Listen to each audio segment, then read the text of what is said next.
আজকে যে বিষয়টা নিয়ে আলোচনা করব সেটা হচ্ছে আমাদের শরীরে এক্সট্রা ওজন বা আমাদের শরীরে বাড়তি ওজন।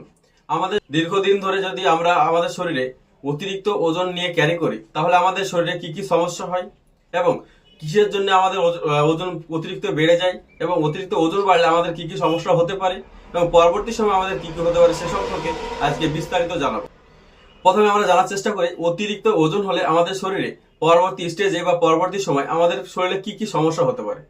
দিন শেষে আমাদের যে সমস্যাগুলো হয় সেটা হচ্ছে উচ্চ রক্তচাপ, ডায়াবেটিস, উচ্চ কোলেস্টেরল, হৃদরোগ, কিডনি ড্যামেজ বা কিডনি ডাউন বা কিডনির সমস্যা, এরকম সমস্যা হতে পারে শুধুমাত্র আমাদের অতিরিক্ত ওজনের কারণে। তাহলে আমাদেরকে চেষ্টা করতে হবে যে আমরা অতিরিক্ত ওজন কমিয়ে বা অতিরিক্ত শরীরে অতিরিক্ত ফ্যাট কমিয়ে কিভাবে আমরা স্লিম ও ফিট থাকার চেষ্টা করব, কিভাবে ফিট ও স্লিম থাকতে পারবো সে সম্পর্কে একটু জানার চেষ্টা করি। প্রথমে আমাদেরকে খুঁজে বের করতে হবে যে আমাদের ওজন কেন বাড়ছে। প্রথমে আমাদেরকে জানার চেষ্টা করতে হবে যে আমাদের ওজনটা বাড়ছে কেন, আমাদের অতিরিক্ত ওজন বেড়ে যাওয়ার মূল কারণটা কি। আমাদের শরীরে অতিরিক্ত ওজন বেড়ে যাওয়ার মূল কারণ হচ্ছে প্রচুর পরিমাণে কার্বোহাইড্রেট যুক্ত খাবার খাওয়া। যেমন দেখা গেল প্রচুর পরিমাণে যদি সাদা ময়দা রুটি, সাদা চাল তার ভাত খাই এবং অতিরিক্ত পরিমাণে যদি আমরা চিনি খাই তাহলে আমাদের ওজন দিন দিন আস্তে আস্তে বাড়তে শুরু করবে এবং সেটা একটা সময় পরে গিয়ে লিমিট ক্রস করবে। নাম্বার 2, যেমন রাত্রেবেলায় যদি আমরা প্রচুর পরিমাণে মাছ মাংস খাই এবং রাত্রেবেলায় যদি প্রচুর পরিমাণে পেট ভর্তি করে খাবার খাই তাহলে আমাদের ওজন বেড়ে যাওয়ার সম্ভাবনা অনেক গুণ বৃদ্ধি পায়। যেমন দেখা গেল যে আপনি সকালে যে খাবারটা খেলেন সেটা খাবার খাওয়ার পরে অফিসে, আদালতে বা নিজের কোনো কাজে গেলেন, সেখানে গিয়ে আপনার যে ক্যালোরি গ্রহণ করলেন সে ক্যালোরি আস্তে আস্তে আস্তে আস্তে বার্ন হতে শুরু করেছে এবং সেটা বার্ন হয়ে যায়। দুপুরবেলায় যে খাবারটা খান সেই খাবারটা খাওয়ার পরও আপনি কিছু কাজকর্ম করার সুযোগ পান এবং কোথাও না ঘুরতে গেলেন, না আড্ডা দিলেন, কিছু একটা করলেন, সেখানে যদি আপনার ব্রেনও কাজ করে সেখানেও আপনার ক্যালোরি ক্ষয় হয়। আর রাত্রের খাবার খাওয়ার পরে আমরা কি করি, রাত্রের খাবার খাওয়ার পরে দেখো 10টা 11টা বা 9টা বা 10টার সময় আমরা খাবার খেলাম, সেই খাবার খাওয়ার পরে সঙ্গে সঙ্গে আমরা ঘুমিয়ে গেলাম। তাহলে রাত্রের যে আমরা খাবার খেলাম সেই ক্যালোরিটা একটুও বার্ন হলো না, সঙ্গে সঙ্গে সেটা শক্তিতে রূপান্তরিত হবে। রাত্রের খাবারটা বা রাত্রের যে ক্যালোরিটা সেটা সঙ্গে সঙ্গে শক্তিতে রূপান্তরিত হবে। সেই শক্তিটা আমি যখন ক্ষয় করার সুযোগ না পাবো তাহলে সেটা ফ্যাটে রূপান্তরিত হবে, সঙ্গে সঙ্গে ফ্যাটে রূপান্তরিত হবে। তখন আমরা আস্তে আস্তে আস্তে আস্তে ওবেসিটি বা হেলদি হতে শুরু করবো। সে অতিরিক্ত হেলদি হলে আমাদের শরীরে এসব সমস্যাগুলো হবে, যেমন হার্টের সমস্যা, কিডনির সমস্যা, উচ্চ রক্তচাপ, কোলেস্টেরল, এরকম সমস্যা হয়ে যাবে। তাহলে আমাদেরকে চেষ্টা করতে হবে রাত্রের খাবারটা সন্ধ্যা 7টার আগে সেরে নেওয়া এবং রাত্রের খাবারটা যেন খুব অল্প পরিমাণে হয়। যেমন যদি আমরা ভাত খাই, যেমন চামচ চালের ভাত বা রুটি খেলে একটা রুটি পাতলা।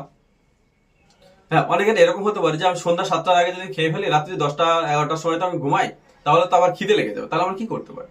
হ্যাঁ, সেখানে যদি আপনার খিদে লেগে যাওয়ার প্রবণতা থাকে তাহলে আপনি যে কোনো বীজ খেতে পারবেন। যেমন দেখা গেল মটরশুঁটি বা দেখা গেল সালাড, বিভিন্ন রকম, যেমন টমেটো, শসা, গাজর, এগুলা দিয়ে আপনি কেটে খেতে পারেন, যাতে আপনার খিদেও লাগবে না, অতিরিক্ত ক্যালোরি আপনি পাচ্ছেন না। এবং অতিরিক্ত ওজন কমাতে আমরা চেষ্টা করব রাত্রে কোনো রকমের মাছ মাংস না খাওয়া এবং অতিরিক্ত ফ্যাট জাতীয় খাবার যেমন মাছ মাংস বা দেখা গেলো কার্বোহাইড্রেট যুক্ত যে অতিরিক্ত খাবার সেগুলো আমরা যত পারবো কম পরিমাণে খাওয়ার চেষ্টা করব।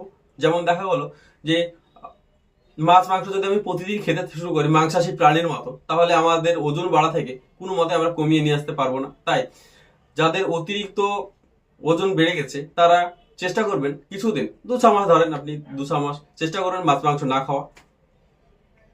যখন আপনি দেখলেন যে আপনার কাঙ্ক্ষিত ওজন অর্জন হয়ে গেছে, তারপর তখন আপনি 1 মাসে 2 মাসে 1 দিন 2 দিন মাছ মাংস খেলেন খুব অল্প পরিমাণে, যেটাতে আপনার শরীরে অতিরিক্ত ক্যালোরিও পাচ্ছে না, সেটা যেন শরীরের উপর কোনো ইফেক্ট ফেলতে না পারে। নাম্বার 4, চেষ্টা করবেন কাচ্চি, বিরিয়ানি, পোলাও, এরকম টাইপের খাবারগুলো যত পারবেন কম পরিমাণে খাওয়ার। যদি খুবই খেতে ইচ্ছা করে যে খেতেই হবে এরকম যদি মনে হয়, তাহলে চেষ্টা করবেন যত পারবেন কম পরিমাণে খাওয়া। এই কারণে ওটা খাওয়া বারণ। যেমন দেখা গেলো যে যদি আপনি বিরিয়ানি, পোলাও, এগুলোতে প্রচুর পরিমাণে মাংস থাকে, প্রচুর পরিমাণে ঘি থাকে, আর তার সঙ্গে আপনি থাকে রিফাইন চালের ভাত, যেটা আপনার ওজন বাড়াতে খুব সাহায্য করে। যদি সেটা খেতেই হয়, না খেলে আমার চলবে না এরকম যদি মনে হয়, আপনি খান, মাসে 1 দিন 2 দিন খান খুব অল্প পরিমাণে। তাহলে আমরা চেষ্টা করব আমরা অতিরিক্ত ওজন কমিয়ে কাঙ্ক্ষিত ওজন অর্জন করার। যদি আমরা অর্জন করতে পারি তাহলে আমাদের কি খুব ভালো লাগবে এবং আমরা অনেক সমস্যা থেকে বেঁচে যাবো। যেমন দেখা গেল উচ্চ রক্তচাপ, ডায়াবেটিস, কোলেস্টেরল, হৃদরোগ, এরকম সমস্যা হয়ে যাওয়া থেকে আমরা অনেক ভালো থাকবো। পর্যাপ্ত পরিমাণে ঘুম ও পর্যাপ্ত পরিমাণে আমরা জল খাবো, যা আমাদের শরীরে এনার্জি যোগাতে সাহায্য করবে।